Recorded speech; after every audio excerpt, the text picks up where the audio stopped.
एक अज़ीज़ तलबा तालिबात नाज़रीन सामईन, उम्मीद करते हैं आप खैरियत से होंगे। हमेशा मैं आपके लिए दुआ गूँ खुदाए कदूस की पाकज़ात आपको हमेशा अपनी प्राण हिफाजत में रखे जा। और बहुत शुक्रिया, आपके जो सवालात हैं वो सिलसिला ब सिलसिला पहुँच रहे हैं। तो आज आपके जो सवालात हैं उनकी रोशनी में हम तस्हीह मतन और इसके जो तकाज़े हैं इन पे बात करेंगे, जो तहक़ीक़ व तदवीन के नुक्ता नज़र के हवाले से है। फ़न तहक़ीक़ और तदवीन, इसमें जो मुआवनत असल में वो तस्हीह मतन के वो तकाज़े हैं जो अमूमन उस अबारत को, उस मतन को अपनी असल हालत में बयान करने या रखने के हवाले से कहे जाते हैं। सबसे पहले हम देखेंगे अपने मौजू के मतलब को, फिर इसके तकाज़ों को देखेंगे ताकि तरतीब के साथ हमारा जो सिलसिला वो आसानी के साथ समझ में हमें आ सके।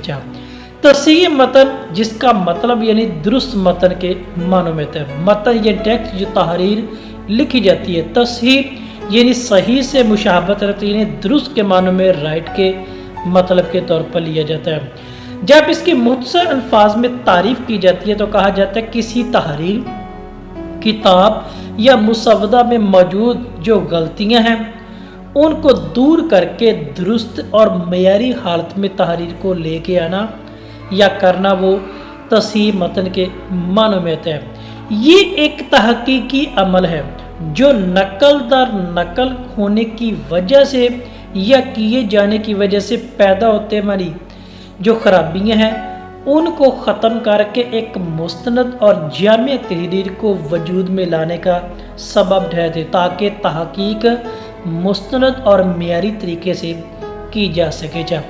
अगर चाहिए कहा जाए तो ये एक तरह की तदवीन का काम भी करती है। यानी तदवीन का मतलब जमा करना है, यानी वो जो मटेरियल लिया गया है उसको तरतीब देना, उन गलतियों को उनकी इस्लाह करना और तरतीब देने के मानी के तौर पर कहा जा सकता है। अब मुख्तलिफ नुस्खों और महतूतात के ज़रिए दुरुस्त मतन की तैयारी भी जो तदवीन के मदद में भी की जाती है या उसके हिस्सा में भी कही जा सकती है, और तस्हीह मतन के मानी के तौर पर भी लिया जा सकता है। यानी कदीम तरीन जो तहरीरें होती हैं उनकी बाज़याफ्त के मानों में मंशा मुसन्निफ के मुताबिक दुरुस्त मतन की तारीफ़ करने के मानी के तौर पर और उसको अपनी असल हालत में बरकरार रखने के तौर पर, जो अमूमन नकल करने के हवाले से जो नकल की जाती है तो वो फनपारा अपनी असल हाल खो देता है, जो तहरीफ के सूरत में या सरकाबाजी के तौर में या किसी दूसरे नाम से मंसूब होने के मानी के तौर पर भी लिया जाता है। अब इसमें कहा जाए जो मुख्तलिफ नुस्खे हैं, महतूतात है, जो हाथ से लिखी हुई चीज़ें हैं, उनके ज़रिए दुरुस्त मतन की तैयारी वो की जाती है, जिसमें कदीम तरीन के मानी के तौर पर भी और जदीद तकाज़ों के तौर पर भी इसको लिया जाता है। यानी इन दोनों की बाज़याफ्त के मानों में मंशा मुसन्निफ के मुताबिक के तौर पर दोनों के माबैन दुरुस्त मतन की जो तैयारी वो मुमकिन आती है। अब इसमें क्या चीज़ें आती है? असल किताब का होना, असल अबारत का मंजर यहाँ पर आना, किताब के सफ़ों पर मौजूद जो हवज़ होता है उसकी अबारत है उसको दुरुस्त में लेके आना, कपड़े का वो हिस्सा जो कदीम तीन जो पुराने वक्तों में लिखा जाता था उसका होना, यानी दो सतूनों का दरमियानी हिस्सा भी जो अमूमन बादशाहों या दरगाहों के दरमियान पढ़े जाने के उस बाबत है। इन सब को क्या करना है? एक तरतीब देकर असल मतन के तौर पेश करना है। क्या वाकई वो असल है, आया तो किस हद तक है, इसमें गलतियां कौन सी हैं, इन सब के माबैन ये फ़र्क करने के एतबार से अब वो कौन से ऐसे ज़राए हैं हम उनको थोड़ा सा देख लेते हैं, ताकि हमारा ये जो मतन है, असल अबारत है, किताब का जो असल नुस्खा या फनपारा अपने असल शक्ल शुबाहत में मौजूद है या कि नहीं है।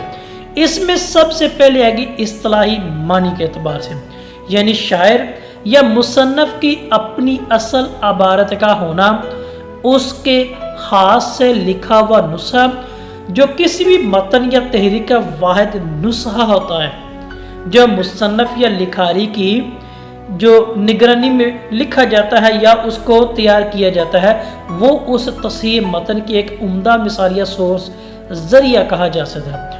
دوسرا اس میں اگر اس میں رجال کا نام یعنی مردوں کے نام، لوگوں کے نام یا علم حدیث کا وہ شعبہ کہہ سکتے ہیں جو روایت کی منتقل ہونے میں ان کی ذاتی لیاقت، ان کی کردار سازی اور ایمانداری کے حوالے سے بات کرتا ہے، اس میں اس بات کا خیال رکھا جاتا ہے۔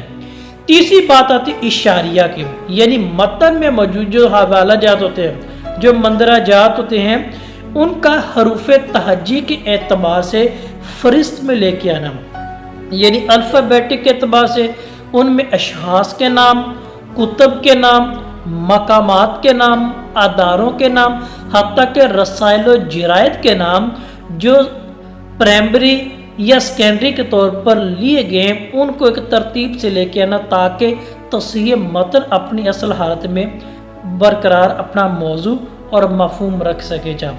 اس کے بعد آتی ہے اگلی، وہ ہے تالیف کا، یعنی جوڑنا، ربط دینے کے معنوں میں کہا جاتا ہے مختلف کتابوں اور مضامین میں سے چن کر جو ترتیب دی جاتی ہے۔ عموماً اس میں کہا جاتا ہے وہ سرقہ بازی بھی کی جاتی ہے۔ جب ہم نے سرقہ بازی کو بھی دیکھ رہا ہے کہ وہ ترتیب جو دے رہے ہیں کیا اس میں سرقہ بازی تو نہیں ہے؟ اگر سرقہ بازی سے بچنا ہے تو ہمیں پھر ان چیزوں سے واسطہ لینا پڑے گا۔ تالیف کے بعد جاتی ہے تحریف، جو بھی ہم نے کی تغیر و تبدیلی کے معنی میں دانستہ طور پر اور نادانستہ طور پر متن میں تبدیلی کرنے کے لحاظ سے ہے۔ اب ان دونوں میں دیکھا جائے تو عموماً آج کے دور میں فن پارہ کسی اور کا تو دوسرا بندہ کہتے ہیں یہ میرے نام سے منسوب ہے، یعنی میں نے لکھا ہوا ہے۔ تو ایسی حالات میں تدوین اور تصحیح متن دونوں کے تقاضوں کو پورا کرنے کے لیے تحریف کا جو ہے وہ جاننا ضروری ہے۔ کیا وہ اصل فن پارہ ہے؟ کیا اصل عبارت میں موجود ہے؟ کیا وہاں پہ جو حوالہ جات تھے وہ لکھے ہوئے یا کہ نہیں لکھے ہوئے؟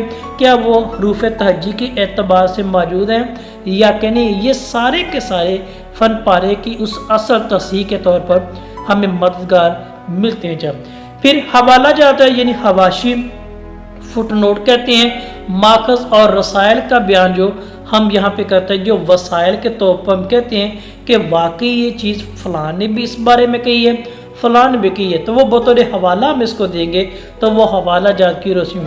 پھر اغلاط کی یا غلطیوں کی نشاندہی ہے، سرقہ بازی یعنی چوری کرنے کا معاملہ اور ضمیمہ جیسے جو عناصر ہیں وہ سارے کے سارے تصحیح متن اور اس کے تقاضے کے زمرے میں آتی ہیں، جو فن کی تحقیق اس کی تدوین میں معاون اور مددگار ثابت ہوتے ہیں۔ یہ ایک تحقیقی عمل ہے جو نقل در نقل اور نسل در نسل اور زمانہ با زمانہ چلتا آ رہا ہے۔ تو تحقیق کے لیے ان تقاضوں کا پورا ہونا ضروری ہے اور ان کی بابت دیکھیں گے تو آج ہمارا موضوع اپنے اختتام کو پہنچتا ہے مختصر اور سادہ الفاظ میں۔ تو یہاں تک کوئی رائے یا سوال ہو آپ کی تو ضرور کیجیے گا۔ آپ سب کا بہت شکریہ۔